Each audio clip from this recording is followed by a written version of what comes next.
వచ్చిందట్లే వచ్చింది కాంగ్రెస్ పార్టీ ప్రభుత్వం. దాన్ని నడపడం కూడా అదే పద్ధతిలో నడుపుతూ ఉన్నారు.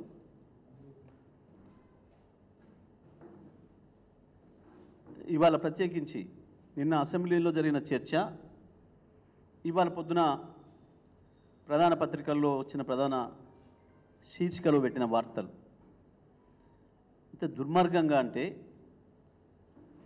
శాసనసభలో జరిగిన చర్చ ఒకటి, ఆ తర్వాత వచ్చిన రాతలు ఒకటి. ఈ రాష్ట్ర ముఖ్యమంత్రి రేవంత్ రెడ్డి అనే పేరు అబద్ధానికి పర్యాయపదం అయ్యే పరిస్థితి వచ్చింది రాబోయే కాలంలో. రేవంత్ రెడ్డి అనే పేరు ఒక పదం అబద్ధం అనే పదానికి పర్యాయ పదంగా వాడుకోవచ్చు ఇక తెలంగాణ ప్రజలు, భారతదేశ ప్రజలు, తెలుగు ప్రజలు. అంత దుర్మార్గమైన, అంత చండాలమైన పరిస్థితి దిగజారిండ్రు వీళ్ళు. నిన్న శాసనసభలో చర్చ జరిగే సందర్భంలో, అది గతంలో ఇప్పటికీ 1000 సార్లు చర్చ జరిగినాయి.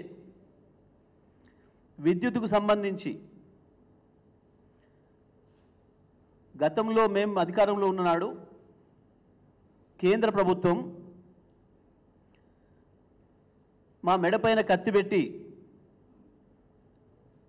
మీరు వ్యవసాయ పంపు సెట్లకు మీటర్లు బిగించండి, రైతాంగానికి ఉరితాడు వెయ్యండి అని చెప్తా ఉన్నారు. నా మెడ తెగినా సరే నేను రైతులకు మీటర్లు పెట్టను అని చెప్పి ఆనాడు కేసీఆర్ గారు స్పష్టంగా చెప్పినరు.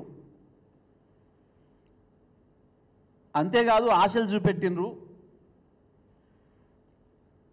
ప్రతి సంవత్సరం 0.5% FRBM అదనంగా ఇస్తాం అని కూడా ఆశ పెట్టినరు. అయినా మేము దాదాపు 30,000, 25-30,000 కోట్ల రూపాయలు వదులుకోవడానికైనా సిద్ధపడ్డం తప్ప మేము రైతాంగానికి, వ్యవసాయానికి తెలంగాణలో ఎట్టి పరిస్థితుల్లో మీటర్లు పెట్టము అని చెప్పిండు మా ముఖ్యమంత్రి గారు. మేము దానికి కట్టుబడి ఉన్నాము అని చెప్పి, ఆ రకంగా రైతాంగం కొరకు మేము కమిట్మెంట్తో ఉన్నాము అని చెప్పి మా శాసనసభ్యులు హరీష్ రావు గారు వారి బడ్జెట్ ప్రసంగంలో చెప్పారు. చెప్తున్న క్రమంలో ముఖ్యమంత్రి గారు జోక్యం చేసుకొని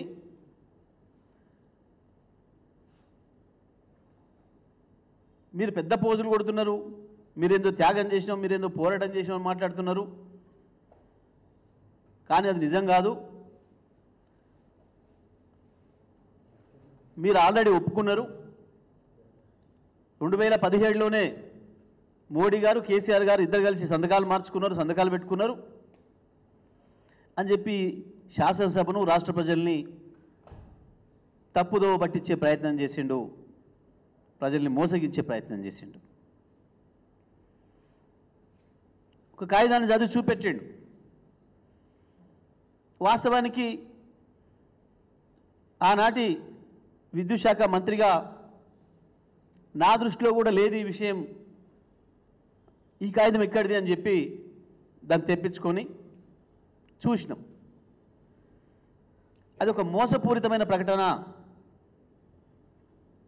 ఆయన చదివిన పేపర్ అబద్ధం. సభను, ప్రజల్ని పక్కదారి పట్టించిండు ముఖ్యమంత్రి అనే విషయాన్ని మళ్ళీ సాయంత్రం రాత్రి అయిన తర్వాత క్లారిఫికేషన్లో మాకు అవకాశం ఇస్తే మళ్ళీ హరీష్ రావు గారు ఆ విషయాన్ని ప్రస్తావించారు.